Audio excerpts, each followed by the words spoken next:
Well, welcome back to Quick Looks with the Casual Hour. I'm Bobby. Joining me as always is Chase.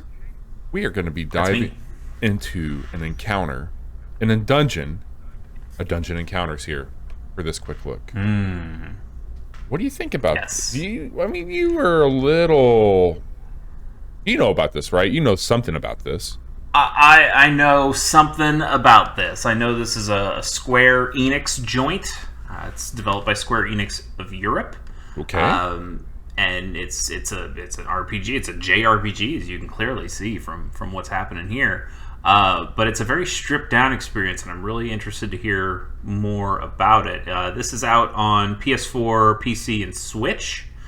Okay. And Bobby, do you remember what the price is? It's Yeah, $30. 30 bones. $30. And that might be a sticking point that we come back to a little bit later as well. But yeah, why don't we talk a little bit more about this game that you've been playing? Yeah, so I've heard a few people talking about it. I saw it pop up on Steam a few times, and I thought that it had an interesting look and I thought it really looked like a comic book, and that's what drew me to it originally. And you and I have been playing some games that fit this mold a little bit, and I'm like, hey, maybe that's something that I want to check out. And I saw the price. I was like, it's pretty steep. Even when it was first released, it was coming. It had a bit of a discount. Yeah, it was like 20, 25. Yeah, something around those lines. But it's $30. I ended up finding a key for it somewhere for about $20, so I picked it up. And I do think I like this game. I think that there's something here. It's weird. It does a weird thing to my brain. So as you mentioned, this is an RPG, a JRPG. The controls are... I'm playing this with a mouse. We're playing this on PC today. I've played with the keyboard. The keyboard's bindings are a little strange. You can change that. I think you can use a controller as well, but the mouse... the game is simple enough for me to use 2 buttons on my mouse to play it, if that puts it in perspective. Yeah. So I like that quite a bit. You've got your traditional... Oh, go ahead. Yes, so breaking it down a little bit further, because I think the gimmick, if you will, for this is that it's, like you're seeing it on screen, this is an extremely stripped down experience. This is, you think about JRPGs and you think about long-winded stories, you think about, waking up, like your mom waking you up in your room and then you going and finding a sword and going on an adventure. And that's not what this is. This is like you open the D&D book, and like this is like dungeon master guide. It is. There are encounters, there is combat, but there isn't really anything in the way of story here, right? You all these characters are pre-made, and you're kind of picking these characters, and you're just going through these extremely simplified dungeons, and I'll want to see what some of this notation means with the O2 and the 9F. For sure.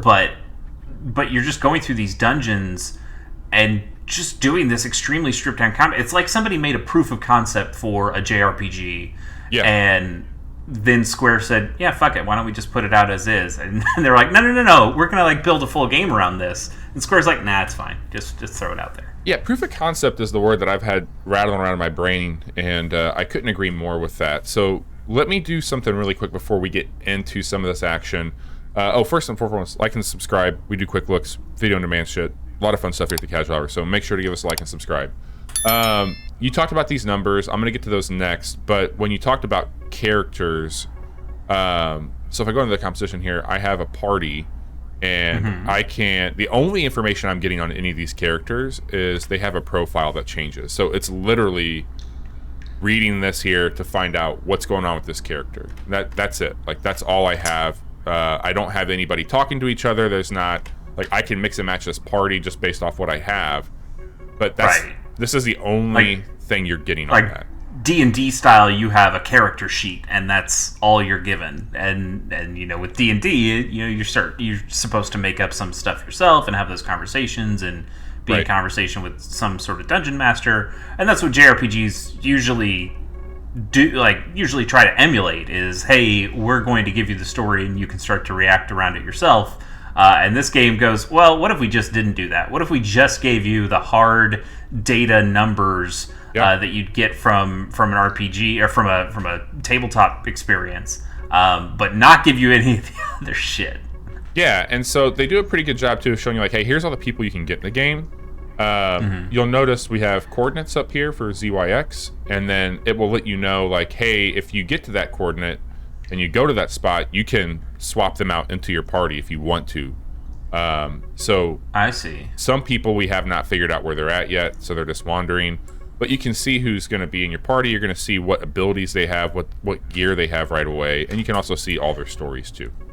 So they're not complete blank slates. They have, like, oh, this person starts with a sword. This person is spec'd more to be, like, physical damage versus somebody who does magic or something like that. And you've got, for each character, I can come into this and grab them and completely customize their loadout, too. So if I had it here, I could swap it out. You get the stats there at the bottom. You see what you would be getting with it. So all that's here. There's a few things to note about how you would execute some of that. So think of these numbers, Chase, as placeholders before like a designer came in and created it. So 2 is always going to be this. 2 is always going to be ascending stairs. Always. Okay. So if I see a 2 on the board, like I know, okay, those are my stairs up. If I needed to go back up or if I wanted to go up. Got it. So anytime I'm filling this out, you'll notice that these tiles are just frames, and these are grayed out. Up here at the top, you can see that I've got 197 tiles found of the 659 on this floor. If I do all three... What's up? Do you get a bonus? Do you get a bonus if you look at every single tile? Yeah. Yep. Oh, that's so good. Yep. That was something.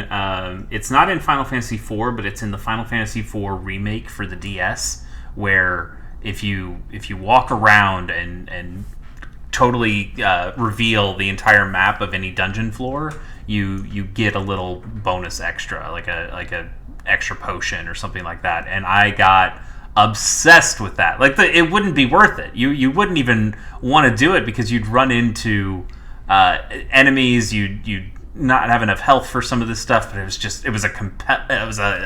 was so compelled that I needed to do it. I mean, Metroid has a similar thing. I know you've been playing Metroid Dread relatively recently. I don't think there's a bonus for revealing the map, but it's that, hey, if I just walk over here, there is something self-satisfying about revealing every single tile available to you. I'm leaving this one untouched for the time being. We're going to come back to it. Anything it's a black notation. Yeah, so up here, I've got 2 white notations. I got a black one here. Black is always going to be a battle. And an encounter, I should say. 5 is always, so that's your church, that's your resurrection point. 6 is your healing point. So 2 is ascending stairs, 5 is resurrection, 6 is healing. Always the same. Always the same.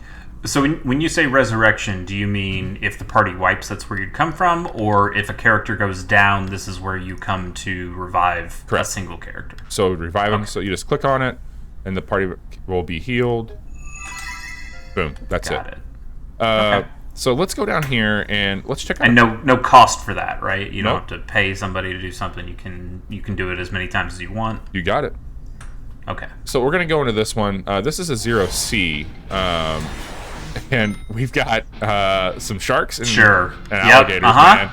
Yeah, that's a JRPG right there. I love the music for the battle. I think it's really fucking cool. There's also abilities that you can get. So we'll talk a little bit more about that outside of battle, but currently the only ability I have per battle is something called Withdraw. We're not going to do that right now because we're not going to run away. Yeah. Bobby. Yeah? I feel like these alligators might actually be crocodiles. Because of the snoot? Maybe? Yeah. I don't know. The eyes are kind of up there. That's alligator eyes are more top of the head, right? Yes. Crocodile's more on like the side. So I don't know.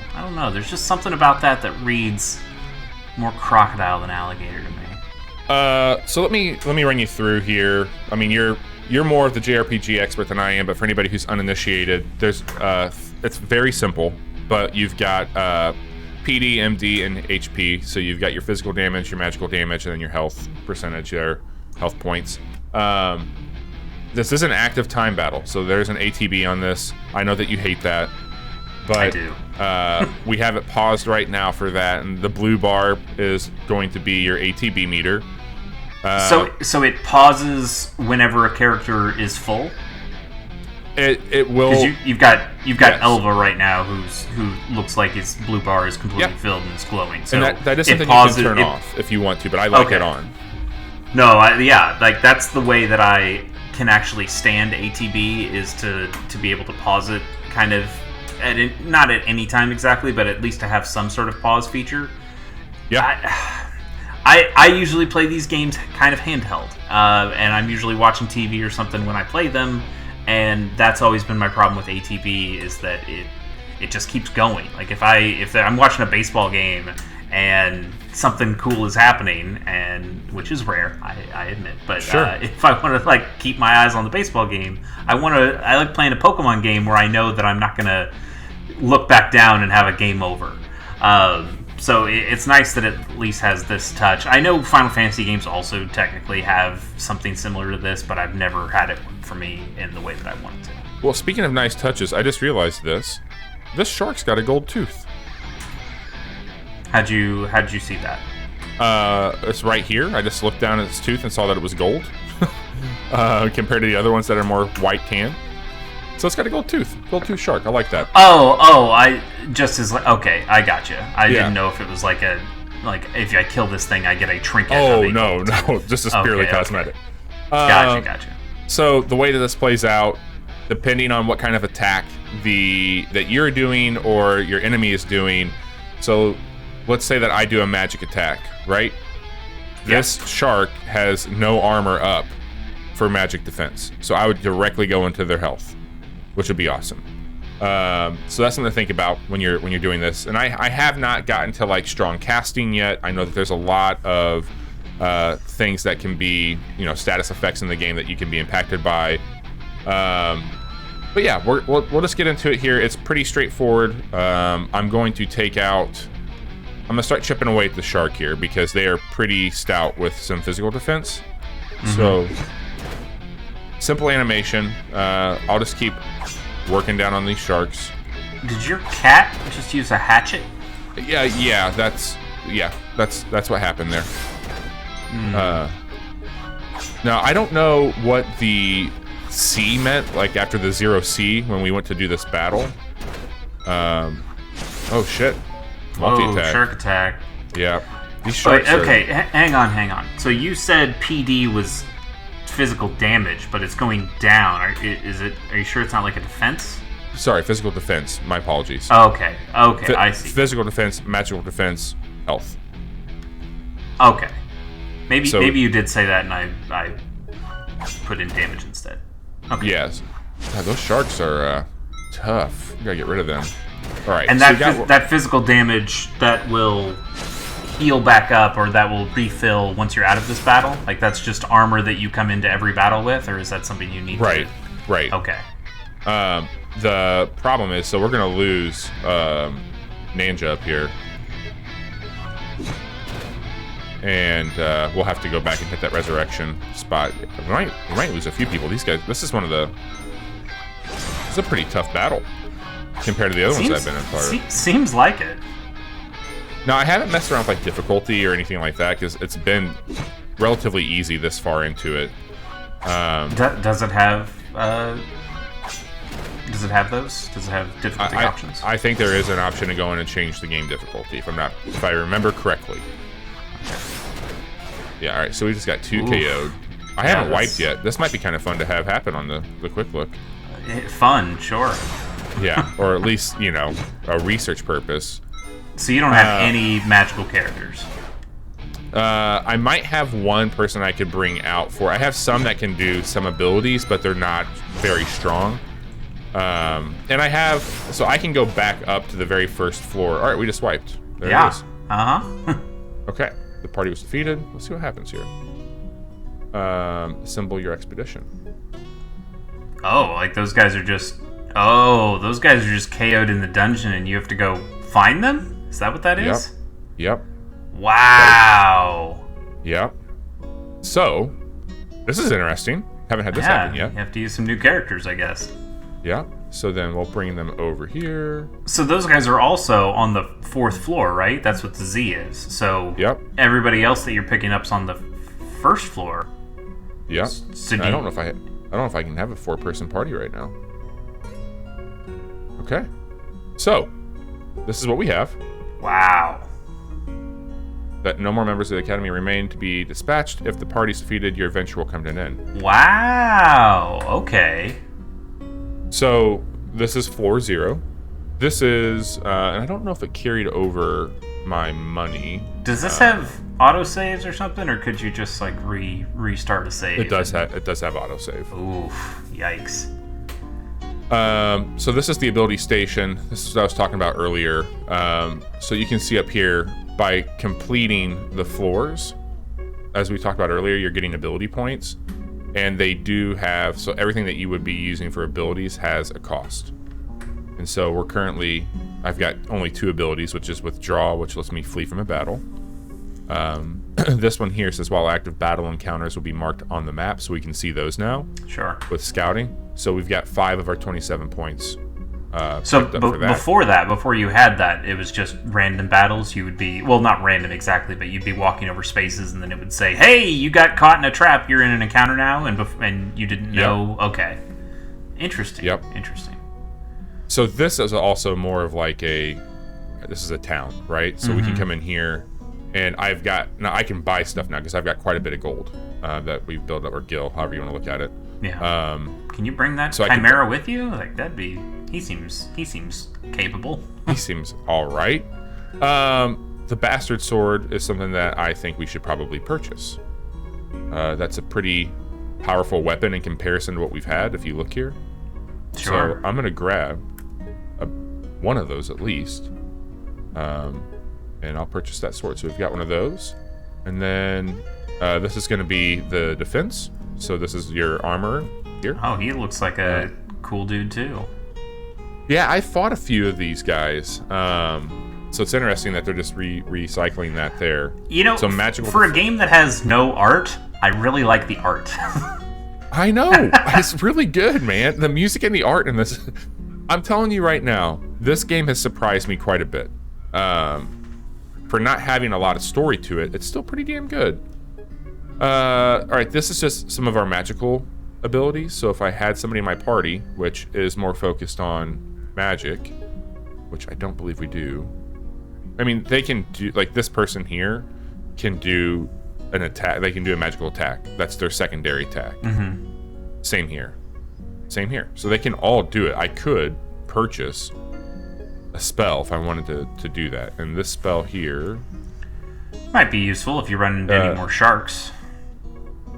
Yeah. I'll go ahead and grab it. Well, it's quite a bit. And when you say spell, maybe. So like these are not consumables. It's like this is just like the thing that you use. Okay. Yeah. You know what? I'm gonna grab this one. We'll get the second version of that, and then 17 garment. Okay. So this is just gonna be more. More equipment that you can put on your folks to protect them. Mm-hmm. So I'll back out of that. And this one, cloaks. So different types of equipment, shields, that sort of thing. Sure. So ideally, we would have to make some progress down to grab some people back. This is where we can heal up and resurrect, as we talked about earlier. Party's abilities will be restored. So that's the other thing. Those abilities that we mentioned, some of them only have limited uses, so you'll have to come to 4s to reset your abilities. We don't really have that on ours because we're just looking for battles and withdrawing. Sure. But there'll be other abilities that will be more like a consumable. So 1 is always to go down. Okay. And now we're back on floor 1. Does this numbering stuff... I get that the game is stripped down and we put these numbers in here because that's where the artist is supposed to drop their assets when they actually finish this, but do you wish they were just actual like a little photo stairs here instead of having to figure out these numbers? Up until you said that, no. Okay. But maybe that would be a little bit more helpful. So sorry, the abilities are going to have like these higher numbers, and it's grayed out saying that we've got it. So I can't do anything else with that. But that's where I found that ability to see this here. So like you equip it, and I was like, oh, there's a battle. Okay. There. So that's how that played out. And I'm going to try. Is there anything specific? Like one of those was 00, one of them was 01 for the encounters. Just those. Not that I've seen, but I can check this out here. So this is like, I don't know if this is going to tell me, hey, this is going to be showing up on. Yeah. Oh, yeah, here we go. So I guess this is like the number of what you could expect to see. Got it. Okay. Where you might find them. So just some things to note. Okay, with that. why don't you go to that 00 and then see if those are actually ghosts.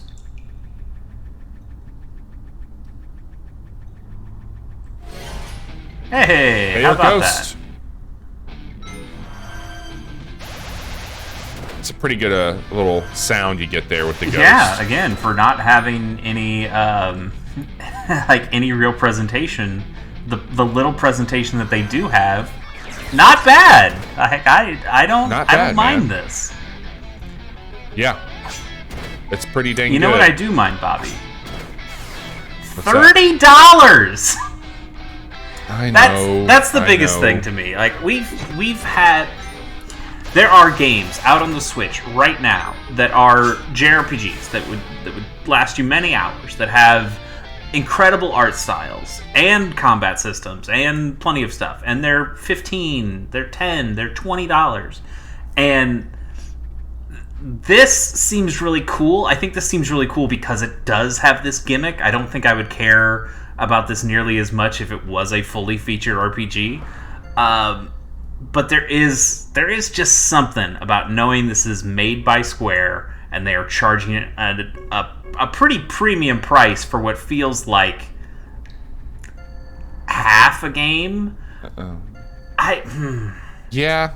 I don't know how to feel about it because on one hand, I really like it. I like... Because it's so different. It's so different from what I've seen. One of my favorite experiences, I went to a PAX East. Yeah, I went to a PAX East. And Supergiant Games was there. And this was when Transistor was just about to come out. And they had Transistor. Sure. You could go and do a demo of Transistor.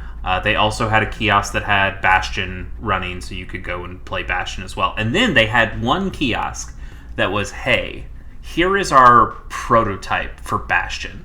This isn't the full game. This is what we had. This was like a vertical slice that we used to sell, I don't know, Microsoft, I guess, to do like the Summer of Arcade. Like, this is what we showed to a publisher kind of thing to get them on board. And we just thought it'd be fun if people could play it around. And it very much looked like this. Like, it was a bunch of beige tiles, and it was images that they'd scanned out of a D&D monster manual. And oh, crazy. Like, all the art assets were just super plain looking. But the game played more or less like the game played. You still had the hammer, right. You had the crossbow stuff, you were doing rolls, the world, like Bastion, the world would build around you. It's just that the world building around you were just these blank squares that would come up as you walked around. So it was all the same thing here. Proof of concept. This is what we kind of want to do with the game. This is where we're envisioning it goes. But it's all just the really basic stuff. And it was awesome. And the line was huge for that. And so tiny for regular Bastion. Sure. It's like, here's the game. Here's the full feature. This is, for all intents and purposes, a much better experience because it's a finished experience. Also, it was an experience that people had on their Xbox 360s at the time. They knew what that game was. So I think there was this novelty to, what the fuck is this? I've never seen somebody bring something out like this. And it was awesome. And yet, it was also, like, this is not the full thing. This is not their vision. It's just a novelty, and the novelty is what I'm also getting out of this. But they weren't charging 30 bones for me to play that Bastion demo the way they're charging here, right. And I really don't know how to square that up. Oh, sorry for the pun. Oh my god. Well, also for me, I think that, like, I know that I'm not the biggest anime fan, and I know that a lot of JRPG stories can be a little ridiculous, and the amount of like time I spend just trying to move the needle forward on a story beat versus like, okay, did I actually get something from that? Like, I can hop onto this and have a playthrough that goes relatively quick because I'm trimming the fat. Yeah, I mean, like, in the same token, those games are also, for the most part, extremely slow starters. Where you have to, you get woken up by your mom. You have to go and talk to the village elder. You have to figure out, oh, there's a giant boulder coming down. I'm just, this is just Golden Sun at this point. But you have to go through all this stuff before you even think about finding your childhood friend that's going to be your first party member. And this game says, fuck it, why don't you just pick your group of 4 to begin with and you just start dungeoning. And that is super appealing about this. Like, it really does take out the... It just... It's good, man. I think that... Because I played a lot more last night, getting ready for a quick look here, and I think it can be a game that you look at those things, you're like, oh, it's too expensive, or it doesn't resonate with me the way that like one of these older stories would. So I'm just going to get us back to before we wrap up. I want to see if we can get our party back. But it works. Like it works really well. It's got a cool style to it. I like the concept because at the end of the day, like we can build all these walls around our games, and like I love an immersive experience. But at the core of it, like this is. Friends of the show Giant Bomb were talking about this game on their podcast, and they said, did somebody come into the office at Square Enix with Final Fantasy VII in this form? Like, is there a version somewhere at Square in the archives of Final Fantasy VII that is this game? And like, that's a wild concept. Like, does this game work fundamentally versus, like all the shit that goes into it? I mean, for the same token, like somebody had to sell in those games before. You have to give some kind of vertical slice, some kind of like idea, like, hey, this is what we're thinking of from a combat perspective, and you have to have somebody sign off on that. So absolutely, like somebody would have come in with something like this, but they've just put in the most minimal amount of polish that you need to be able to put this out as a game, and man, there's something to it. There's something really interesting. And I think the mechanics around it seem solid. Like but I'm not. There isn't like a combat gimmick here that is pulling me in. Like, this is really just a super basic kind of game, and I think it's just the style that it has that is really charming me. And I kind of hate that it's charming me. Like, it shouldn't be allowed to charm me, right? Well, yeah, like your mind's telling you not to do that. Really quick, so I don't know if you saw what I just did there, but you go to the tile, so I went to the location, and then there's not anything on the tile that would say, like, hey, your party's here. But when I go into the composition menu, they're now no longer grayed out, and I was able to bring them back into like not so even like, KO. Hey, this is where your souls were, like no little symbol or not even a number or something. I wonder if you can't just have 4 KO'd people in your party. I think you have to bring in somebody who's alive to drag the others back. Yeah, there we go. Okay, so then I would want to head back to...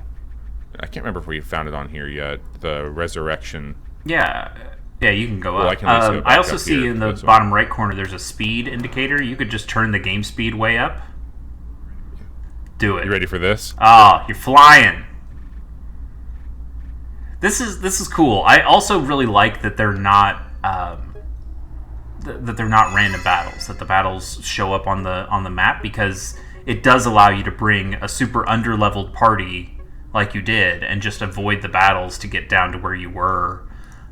Like, having that freedom of choice feels really nice to me. You're not being caught in like some sort of gotcha. You are making the choice that, okay, I am actively going to get into this battle and see what it's all about. Oh, yeah, absolutely. Oh, we went too far. I think it's down here. 462.35. Okay. So now we go back up here, and I can find him.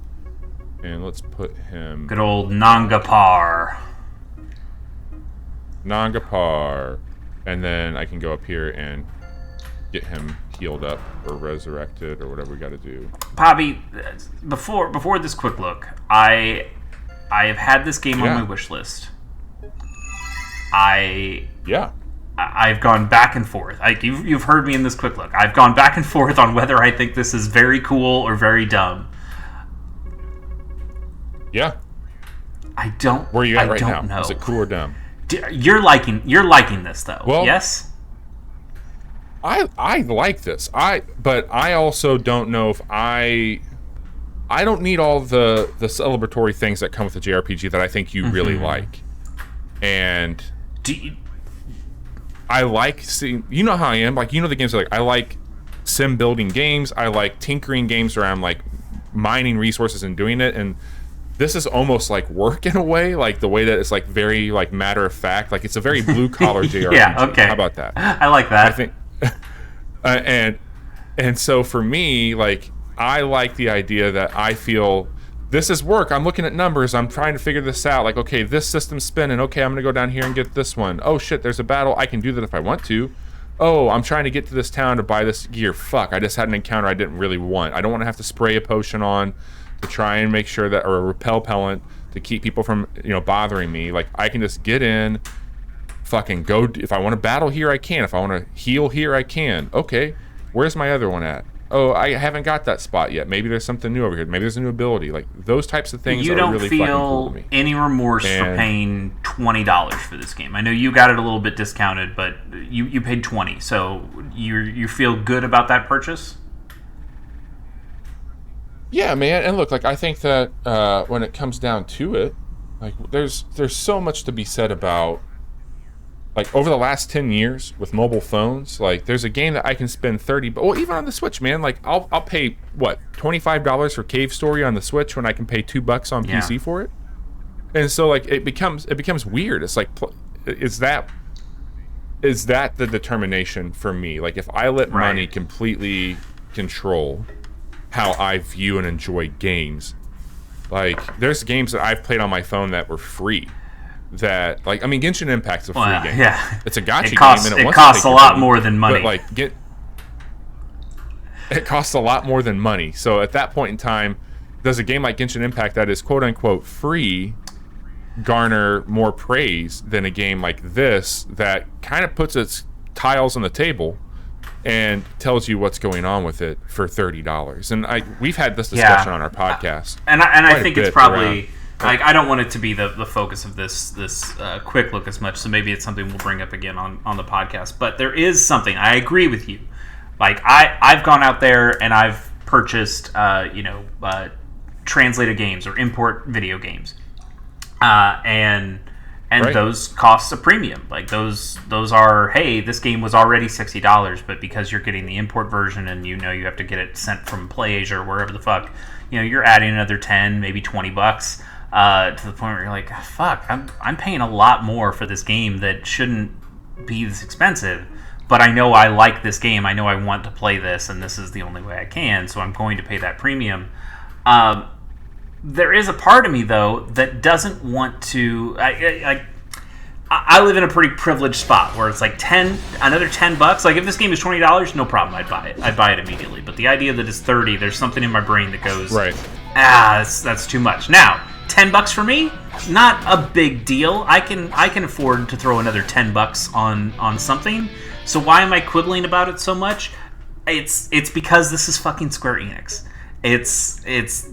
They're already a big company, totally and if there's a part of me that says if we tell them that they will buy their $30 tech demo, what are they going to charge us for a full price game next? What are they going to charge us for DLC going forward on any of their games? What are they going to charge for these other things? Do I want to reward them by giving them a bunch of money for something that feels, purposely half done, but still half done? That feels wrong to me, and I don't want to reward them for that. But I also want to reward them for giving me something that I haven't seen before and think is neat. It is very hard for me to find a balance here on that. But if I'm just looking at this game uncritically, if I didn't know the price, and if you just showed it to me, I'd go, I need this now. And I think I am going to end up downloading this and paying Square their blood money, because I just think this is really cool. It's well, I like this a whole lot. It's on the Switch, which is a win for you, I know. And I think that when you look at what it's offering, it's bringing a lot to the table. Now, not to derail this thought, because I really like where the conversation is, I just got to use those 2 new abilities for the first time, and holy shit, I have not done damage like that, and that felt really fucking cool. Are there bosses go up like in this game? I think there might be. Okay. I have not encountered that yet, but I've also seen. We're early in this game, folks. We're really early into it. But there's when the game was looping at the start of this quick look, you're gonna see like the table changes to be like more, like outside. Like we're in some sort of dungeon right now, and I don't know if they're gonna try and mimic like real world exploration in this game, because there's also been different backdrops I've seen for. Some of the enemies and the battles that you'll find yourself praying mantises, aquaweeds. Yeah, we should. Yeah, man, it's you know what, this game is like a weird kind of like acid trip fantasy, like with the music and everything that's going on with it. Like there's some weird shit happening, which I'm all for, and I dig it, man. I think it's showing me something new, and I gotta say, I've been gaming for decades at this point in time. It's nice to have something like it's not new. It's definitely not like a new idea. I should say like the battling in a JRPG is not new, but the way that they present it, it's like a very. If restaurants can charge a premium for a deconstructed Cobb salad, I think that Square can charge a premium for a deconstructed JRPG. Like it's a similar concept that you would see. I get you. You're just redressing. Yeah, I'm gonna download this. This is just really cool. It's cool, man, and I think that, to your point, like this is something you could easily kick back with on the couch. It doesn't require a lot of thinking while you're in it, and I don't say that to like belittle it. Like it's just a real laid back approach on a very stuffy genre for a lot of people. Like I would tell somebody like, hey, you should check out Golden Sun, right? But this might help them think like, okay, I understand like the core mechanics of what a Golden Sun's doing. Not that this is a carbon copy by any stretch, there's a certain type of gamer out there that doesn't care about all the fluff of JRPGs, like you, for instance. I would never tell you to play Golden Sun because I know all the bullshit baggage that would come if you tried to play it, and you probably wouldn't enjoy it. But the idea that you might play this and go, oh, I like a lot of what is this is what JRPGs are like once you get past all the fluff, and I think this is a gateway for me to go, okay, Bobby, you really like dungeon encounters. Maybe you would like Golden Sun if you can tolerate, the first hour or two of just getting past the little story bits. Maybe then you'd have a really good time with it, and maybe you would. So in that sense, there is something about it. I could also see, there are people out there who play JRPGs for the story specifically, and who this game would not be their cup of tea whatsoever. No. But I'm digging this. I need to try it myself. Yeah, I think that you should play it, and I think that for the fine folks out there, they should come back and hang out with us over on twitch.tv/The Casual Hour Wednesday at 10:30 p.m. Central, where Chase and I will probably take Johnny on this journey and talk a little bit more about Dungeon Encounter. We do that once a week. We also post that podcast every Friday, 9 a.m. Central, wherever you listen to podcasts. But this is a game that Chase and I would probably play on something like a Casual Monday, where we play more turn-based strategy games or roguelike games, and we do that 10:30 p.m. Central as well every Monday over on twitch.tv/casual hour. And Friday nights we do Let's Plays, like we just did a look at the new Animal Crossing update, had some friends over for island hopping, and that was a really good time. But Monday, Wednesdays, and Fridays, 10:30 p.m. And then Tuesdays and Thursdays, we post quick looks here on youtube.com/casual hour. And we have a really good time with that. So find a way to follow, and we'll be sure to tune in and convince Chase to buy more games that he probably didn't want to buy. And that's what we do here at the Casual Hour. Chase, thanks for giving me inside baseball talk on JRPGs and helping me understand what I'm looking at with these tiles. Yeah, thank you. I had a really good time showing this one to you.